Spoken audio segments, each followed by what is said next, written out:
नमस्कार, आदाब, सत श्री अकाल। लाइव नेशन 7 में आपका स्वागत है। मैं शादाब मलिक। अगर अभी तक आप लोगों ने हमारे चैनल को सब्सक्राइब नहीं किया है तो ज़रूर सब्सक्राइब कर लें।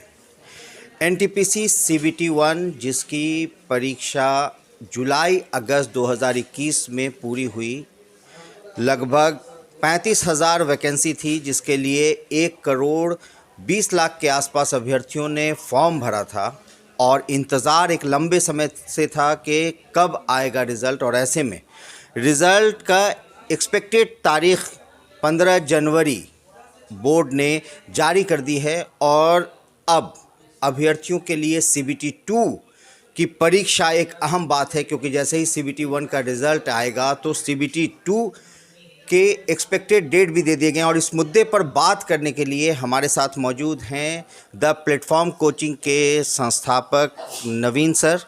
सर, आपका लाइव नेशन 7 में बहुत बहुत स्वागत है।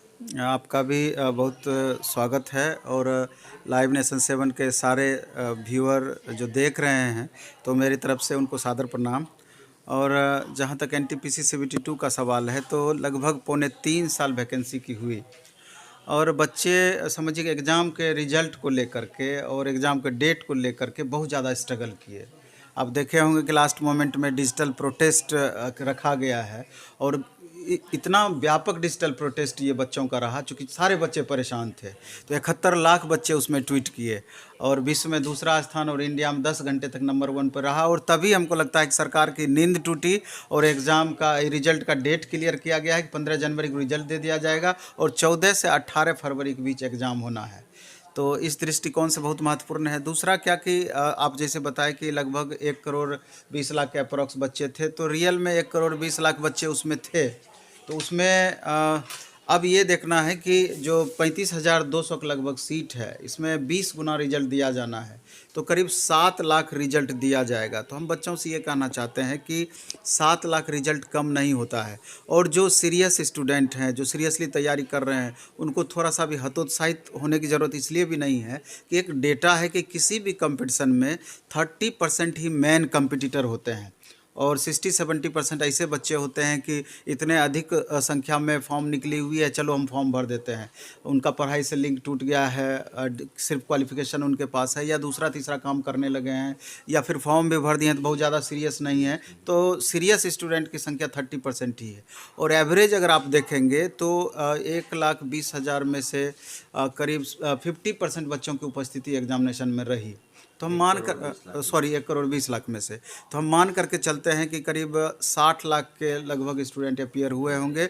और उसमें से अगर 30% को आप अलग कर देते हैं, जो हम अभी आप डेटा बताए, तो लगभग 18 से 20 लाख स्टूडेंट ऐसे होंगे जो कि सीरियसली लगे हुए होंगे। और 18 से 20 लाख बच्चों में से 7 लाख रिजल्ट दिया ही जाएगा। तो एक अंदाज़ा लगा सकते हैं कि पीटी के लिए तो कंपटीशन मेरे ख्याल से बहुत ज़्यादा नहीं है। तो हम एक तय किए थे इसमें मानक कि 55 से लेकर 65 तक जिन बच्चों का भी मार्क्स आ रहा है तो वो तैयारी कर सकते हैं। तो इसमें अब थोड़ा सा और कोई चीज़ है जो कि प्रभावित बच्चों का रिजल्ट को करता है, जैसे कि जो बोर्ड वो सेलेक्ट किए हैं, नंबर ऑफ़ वैकेंसी वहाँ पर कितनी है, नंबर ऑफ़ स्टूडेंट कितने अपियर हो रहे हैं, और जिस सीटिंग में बच्चे एग्ज़ाम दिए हैं उस सीटिंग के क्वेश्चन का लेवल क्या है, मॉडरेट है, ईजी है, टफ़ है। टफ़ होगा तो 10-12 नंबर बढ़ जाएगा आफ्टर नॉर्मलाइजेशन में, और मॉडरेट रहेगा तो 5 से 7 नंबर बढ़ेगा, ईजी रहेगा तो 1-2 नंबर घट भी सकता है या बराबर रह सकता है, या बढ़ेगा तो 1-2 नंबर बढ़ सकता है। तो जनरली यही अभी के परिप्रेक्ष्य में जो रूल तय किया गया है नॉर्मलाइजेशन का, वो यही चीज़ होना है। इसके बाद इससे भी कट ऑफ प्रभावित रहेगा कि बच्चे किस कैटेगरी से बिलोंग करते हैं, ईडब्ल्यूएस हैं, ओबीसी हैं, एससी एसटी या दिव्यांग हैं, जिस कैटेगरी से भी बिलोंग करते हैं तो यहाँ से भी फ्लक्चुएशन बच्चों को देखने को मिलेगी। तो इसलिए 55 से 65 का दायरा थोड़ा सा 2 नंबर ऊपर नीचे यही रहेगा, लेकिन तैयारी कर सकते हैं। मे भी कि जो एससी एसटी ईडब्ल्यूएस कैंडिडेट के केस में 50 पर भी आ जाए, या इसमें कोई आश्चर्य नहीं होगी, या उससे थोड़ा सा कम भी चला जाए एसटी के केस में, एससी के केस में, इसमें भी आश्चर्य नहीं होगी। तो और दूसरी बात यह है कि हम जो समझते हैं कि 70% अभी ऐसे बच्चे हैं जो कि ग्रुप डी का भी फॉर्म भरे हैं। बाय चांस अगर थोड़ा सा भी जिनको कन्फ्यूजन लगता है, अगर वो सीबीटी को तैयारी करते हैं, खुदा न खास्ते अगर रिजल्ट उनका मिस करता है तो आगे ग्रुप डी में भी 100% वो फ़ायदा पहुंचाएगा। इसमें तनिक भी संदेह वाली बात नहीं है। तो हमारा ये मानना है कि 2 महीने का समय लगभग बचा हुआ है बच्चों को। अब बच्चों के साथ करो या मरो वाली स्थिति होनी चाहिए और दोनों पोस्ट मिला करके 1,40,000 के अप्रॉक्स वैकेंसी है। 1,03,000 वैकेंसी आपका ग्रुप डी में है और 35,200 के लगभग इधर है। तो अगर देखा जाए तो इतनी बड़ी संख्या में वैकेंसी, हमको नहीं लगता है कि बच्चों को दोबारा से अब मौका मिलना है, इतनी बड़ी वैकेंसी देखने को मिलेगी। क्योंकि रेलवे का जो पोजीशन है, लगातार निजीकरण की बातें या लगातार प्राइवेट सेक्टर को दिया जा रहा है, तो कहीं ना कहीं वैकेंसी आगे प्रभावित रहेगी। और बच्चे को के लिए प्लस पॉइंट ये है कि अभी 3.25 साल तक लगातार बच्चे तैयारी किए हैं। तो अभी 2 महीने के समय को अगर भरपूर यूज करते हैं, जो भी आर्थिक परेशानी रही बच्चों के साथ है या दूसरे कारण से अगर डिस्टर्ब होते हैं, तो उसको ताक पे रखना पड़ेगा, साइड उसको रखना पड़ेगा। और जितना भी मैनेज आप कर सकते हैं कि ये परेशानी आपके तैयारी को प्रभावित ना करे, जितना 2 महीना आप बच सकते हैं इसे बचने का प्रयास ये कीजिए। 2 महीना अग्नि परीक्षा की तरह 100% अग्नि परीक्षा वाली बात है और बच्चों को संकल्प लेना पड़ेगा। संकल्प में बहुत ताकत होती है। अगर बच्चे संकल्प लेते हैं तो निश्चित रूप से बच्चे भीड़ से अलग रहेंगे। तो सर, समय अब जब 15 जनवरी का डेट दिया गया है CBT 1 के रिज़ल्ट का और CBT 2 का 14 से 18 फरवरी, तो इन दोनों के बीच में बस सिर्फ 1 महीने का लगभग फ़र्क है और अभी से जोड़े तो वही आप जैसा बता रहे हैं कि 2 महीने का लगभग समय है। तो ऐसे में सबसे ज़्यादा जो बड़ी बात है कि आप CBT 2 को लेके क्या करें, क्योंकि समय कम है और क्या मतलब उनकी स्ट्रेटजी होनी चाहिए?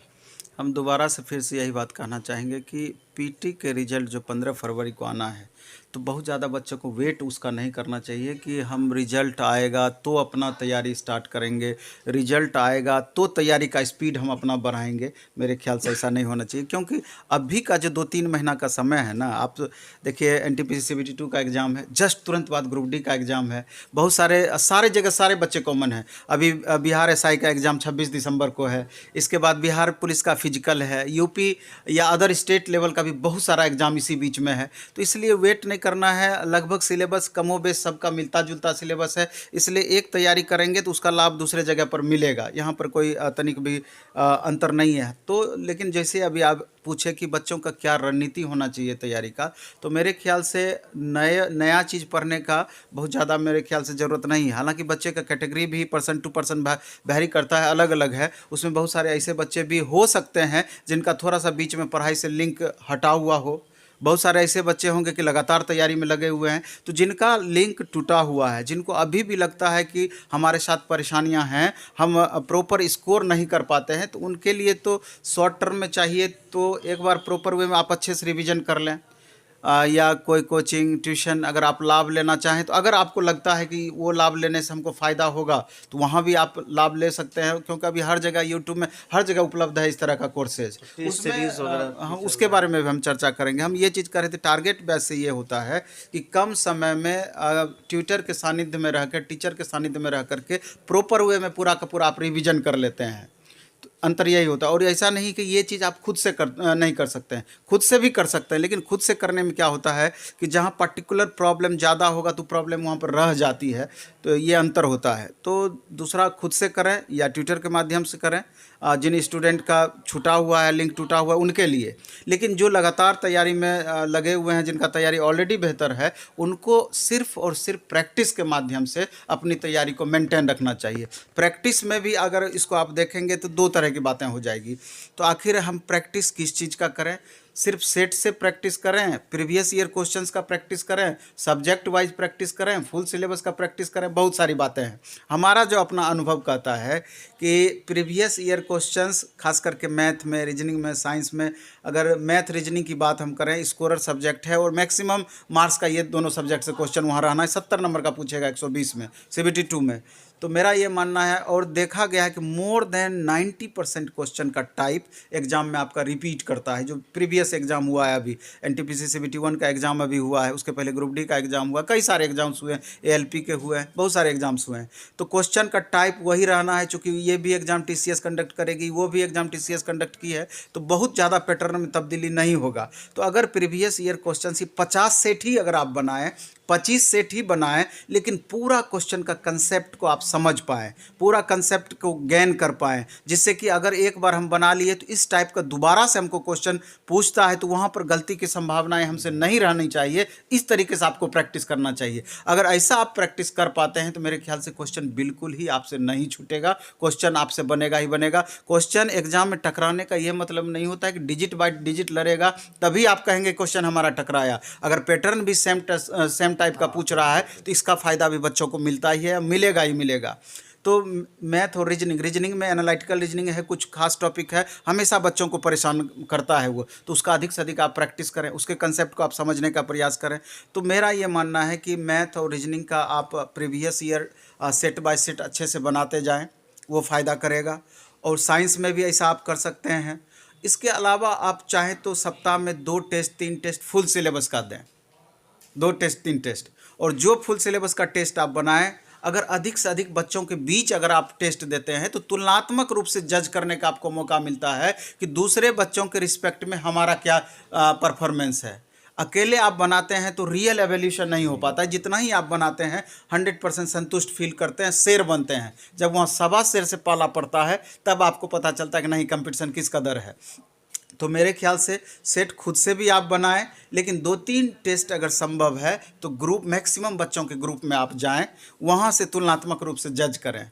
तो जब वही 500,000 बच्चों के बीच बहुत अच्छा परफॉर्मेंस नहीं रहेगा तो क्या उम्मीद करते हैं जहाँ 7 लाख सेलेक्टिव बच्चे, सारे क्रीम बच्चे एक साथ बैठेंगे, हमारा रिजल्ट हो जाएगा? ये कतई संभव नहीं है।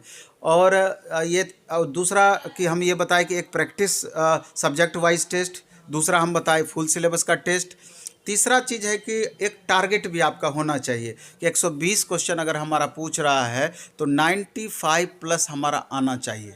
अगर 95 प्लस से अगर आपका कम रहता है तो निसंदेह आप पर ये समझिए कि कन्फ्यूजन लगातार बना हुआ रहेगा। 95 से जितना ही ऊपर भागेंगे उतना ही आपका श्योरिटी बढ़ती जाएगी। ये हम हर वीडियो में इस बात को हम बोलते हैं। तो इसलिए एक मानक होता है। हालांकि ये बहुत सारी बातों पे ये भी बातें निर्भर करेगी कि जो आप सेट बना रहे हैं उस क्वेश्चन का स्टैंडर्ड क्या है। मान लीजिए कि वही क्वेश्चन अगर बहुत टफ है, मे बी कि 85-90 पर भी आपका वो चला जाएगा, लेकिन जिस तरह का क्वेश्चन पूछता है अगर उस स्टैंडर्ड को मेंटेन करते हैं तो आपको 100 प्लस आपको जाना पड़ेगा, 100 प्लस जाना पड़ेगा। क्योंकि ये आप बात सारे बच्चों को समझना चाहिए कि इसमें जो क्वेश्चन पूछा जाएगा 90 मिनट में 120 क्वेश्चन पूछा जाना है।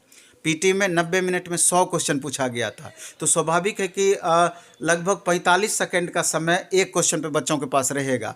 तो और जिसमें कि मैथ रीजनिंग का क्वेश्चन की संख्या अधिक रहेगी, तो मैथ रीजनिंग में वैसे भी टाइम बच्चों को अधिक लगता है। तो अगर ज़्यादा क्वेश्चन बोर्ड टफ कर देगी तो बच्चे ज़्यादा से ज़्यादा क्वेश्चन ही नहीं बना पाएंगे। तो यही हमेशा से देखा गया है कि जब भी मेंस टाइप का एग्जाम होता है तो पीटी से जनरली क्वेश्चन उसका हल्का इसी कारण से दिया जाता है कि बच्चे अधिक से अधिक अटेम्प्ट कर पाएँ, चूँकि कम समय में अधिक से अधिक क्वेश्चन को बनाना है। तो इसलिए क्वेश्चन तो बहुत ज़्यादा टफ नहीं रहेगा, उसी में सेलेक्टिव कुछ कुछ क्वेश्चन बच्चों को परेशान करेगा। तो उसी जो क्वेश्चन परेशान बच्चों को कर सकता है उसको चिन्हित करके उस पर ध्यान देने की अधिक से अधिक ज़रूरत है।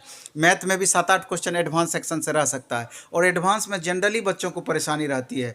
तो उस टॉपिक को भी आप आत्मसात करने का प्रयास करेंगे, उस पर माइन्यूटली आप ध्यान देने का प्रयास करेंगे कि एक छोटा छोटा मार्क्स ऐड करके ही आप मैक्सिमम तक पहुँच सकते हैं। क्योंकि थोड़ा सा आप के गलती के कारण अगर एग्जाम में 1 नंबर कम आता है तो आप समझिए कि पॉइंट में 200-400-500 बच्चे में उथल पुथल होता है। अगर 1 नंबर की बात होगी 4-5 हज़ार के बच्चों के बीच में रैंक में उथल पुथल हो जाएगा। तो इन छोटी छोटी बातों पर गौर करना है। और जीएस में 50 question science, arts, current affairs, static, GK मिला करके पूछा जाएगा, जिसमें कि 10 से 12 क्वेश्चन करंट से पूछ सकता है। करंट में भी 6 महीना से साल भर तक, कभी कभी उससे भी पहले का करंट पूछता है। तो जीएस में आप 50 क्वेश्चन में ये दावा नहीं ठोक सकते हैं कि आप 100% बना ही देंगे, लेकिन फिर भी किसी भी क्वेश्चन को आप इग्नोर नहीं आपको करना है। हर छोटी छोटी उसमें जो भी क्वेश्चन का टाइप है उसको आप माइन्यूटली देखेंगे कि किस तरह का क्वेश्चन का ट्रेंड है, किस तरह का क्वेश्चन पूछ रहा है। तो उस तरह का क्वेश्चन का अधिक से अधिक अगर रिविजन करते हैं तो मेरे ख्याल से मैक्सिमम स्कोर तक बच्चे पहुँच सकते हैं। और लास्ट में ये एक बात और हम कहना चाहेंगे कि जब आप लगातार टेस्ट दें, प्रैक्टिस करें, तो लास्ट मोमेंट में अगर एग्ज़ाम से 15-20 दिन अगर आपसे पहले संभव हो तो ऑनलाइन सिस्टम पर टेस्ट देने का प्रयास करें, क्योंकि सीबीटी मोड में एग्ज़ाम होना है। अगर सिस्टम पर बैठ करके 10 टेस्ट भी अगर आप दे पाएंगे तो 2 से 3 मार्क्स का फ़र्क पड़ जाएगा अगर पहले से अभ्यास करके जाते हैं। तो इस बात को भी समझना है। वैसे प्लेटफॉर्म में भी अभी द प्लेटफॉर्म ऐप पर ऑनलाइन में अलग एकदम मिनिमम फी में हम टेस्ट का व्यवस्था दे दिए हैं, टारगेट बैच का व्यवस्था दे दिए हैं, ऑफलाइन हमारे सेंटर पर भी है और हर जगह चल रहा है। ये ना हम प्लेटफॉर्म के ही प्रचार वाली बात या उस तरह की बातें हम नहीं कर रहे हैं, हम एक व्यवस्था की बातें बोले कि जो विद्यार्थी के हित में रहेगी, क्योंकि 50 रुपये हम 15 टेस्ट बाइलिंगुअल प्लस उतना डिस्कशन प्लेटफॉर्म एजुकेशन सेंटर के चैनल पर, इससे जितना हमसे बन पड़ा है स्टूडेंट के हित में हम सस्ता करने का प्रयास किए हैं टेस्ट को। और इसलिए भी हम सस्ता किए हैं कि अगर हम रेट एकदम मिनिमम कर देते हैं, अभी 10 रुपया पर टेस्ट ऑफलाइन में हम बाइलिंगुअल दिए हैं उसका डिस्कशन सहित। अब समझिए कि सस्ता इसलिए किए हैं कि अगर 1000, 2000, 3000 बच्चे एक जगह आ सकते हैं, अगर आते हैं तो बच्चों को उससे बेनिफिट होना है कि उतने अधिक बच्चों के बीच अपना रैंक बच्चे जज कर पाएंगे, उतना ज़्यादा कंपटीशन उन देख पाएंगे। अगर 100-50 बच्चे ही रहेंगे तो उसमें रियल एवोल्यूशन नहीं हो पाएगा। तो उद्देश्य हमारा इसमें यही है। तो बाकी बच्चों को डिसीजन लेना है और जितनी भी बातें हम बोले हैं अगर बच्चे उसको फॉलो करते हैं, हमारा भी अपना 20 साल का अनुभव रहा है, खास करके रेलवे के मामले में तो हमारा बहुत ज़्यादा अनुभव है, तो हमको लगता है कि मैक्सिमम बच्चों को परेशानी नहीं होगी, वहाँ तक टारगेट तक पहुँच सकते हैं। और हम तो यही शुरू से हम देखते आए हैं कि जो भी बच्चे मेंस तक पहुँचेंगे अच्छे ही बच्चे रहेंगे। प्रतिभा थोड़ा कम या ज़्यादा हर बच्चों में होती है, बस उसी को थोड़ा सा समझने की ज़रूरत है। और टीचर का हमेशा कर्तव्य होना चाहिए कि हर बच्चों में छिपी हुई प्रतिभा से उसको अवगत कराएं और उसको प्रोत्साहित करें। खुद से तुम करो या कहीं भी पढ़ो, लेकिन तुम में ये प्रतिभा है और समय को पहचानो और इस समय की उपयोगिता को समझते हुए अगर 2 महीना तुम अगर मैक्सिमम समय लगा सकता है, उसमें दे सकता है, तो हो सकता है कि तुम्हारा भविष्य एक अलग दिशा में बढ़ जाए। एक तुम्हारा एक जीवन का जो अपना मायने है या जो लक्ष्य तय किया है उसको तुम प्राप्त कर लो। जो गार्जियन तुम्हारे माँ बाप पेरेंट्स तुम्हारे लिए इतना कुछ त्याग किए हैं, तो निश्चित रूप से उनको रिटर्निंग करने का इससे अच्छा मौका तुम्हारे पास नहीं है। ये बात समझ लीजिए, सारे बच्चे को समझ लेना चाहिए कि अगर आपका रिजल्ट आज होता है तो ऐसे ही 5 साल 10 साल ऐसे ही आपके माँ बाप की आयु बढ़ जाएगी। आपके उनके आँखों में जो खुशी आपको दिखेगी, इतना आत्मिक संतुष्टि बच्चों को होगा। बच्चे सिर्फ ये कल्पना करें तो ऐसे ही उनका जोश बढ़ जाएगा।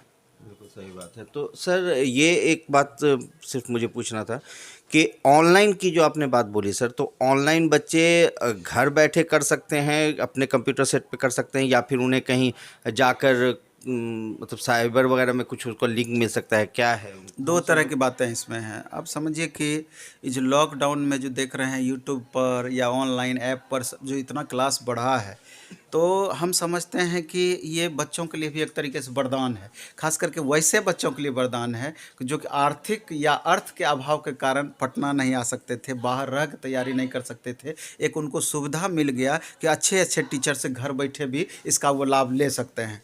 तो जहाँ तक आप सवाल किए, तो हम ये चीज़ हम बताना चाहें कि अगर आप मान लीजिए कि घर पर ही हैं, चाहें तो ऐप पर जा कर के आप ऑनलाइन टेस्ट डायरेक्ट दे सकते हैं। अधिक से अधिक बच्चे चूँकि उसमें शामिल होते हैं, उतने बच्चों में रैंक जज कर पाते हैं। यूट्यूब चैनल पे उसका हम डिस्कशन देते हैं, तो सिर्फ जिस क्वेश्चन में आपको प्रॉब्लम है आगे पीछे करके सिर्फ वही क्वेश्चन देख सकते हैं। ये सारा लाभ मिलना है। लेकिन मेरा ये कहना है कि लास्ट मोमेंट में सिस्टम पर बैठ के, कंप्यूटर पर बैठ करके जो आप टेस्ट देंगे, जैसा वहाँ पर होना है उस तरह के टेस्ट की हम बात बोले कि एक बार जहाँ भी इस तरह की सुविधाएँ हैं वहाँ जाके सिस्टम पर बैठ करके आप टेस्ट दीजिए, जिससे कि एक एग्जामिनेशन का माहौल वहाँ पर क्रिएट हो। मोबाइल पर देना, लैपटॉप पर देना अलग चीज़ है, लेकिन एक साथ 100-200 बच्चे बैठ करके देते हैं तो उसके मायने अलग हो जाएंगे। 2 से 3 मार्क्स का फ़र्क जरूर पड़ेगा एग्जामिनेशन में। तो बहुत बहुत धन्यवाद सर कि आपने इतना कुछ बताया बच्चों को, और अंत में सर ने इतनी सारी बातें की है। और मैं अंत इसी से करना चाहूँगा कि मेहनत जो कि जी तोड़ कर, हर शौक़ से मुँह मोड़ कर हो जाओगे एक दिन कामयाब, किए जाओ कोशिश। तो आप कोशिश करें, शौक़ से मुँह मोड़ें और जितना हो सके मेहनत करें। नवीन सर भी यही कह रहे हैं, लगे रहें, आप बने रहें हमारे साथ, हम आपको अपडेट करते रहेंगे खबरों से। अगर अभी तक आप लोगों ने हमारे चैनल को सब्सक्राइब नहीं किया है तो ज़रूर कर लें। फेसबुक के ज़रिए देख रहे हैं तो पेज लाइक करें, साथ ही ट्विटर हैंडल पर हमें फॉलो ज़रूर करें। धन्यवाद।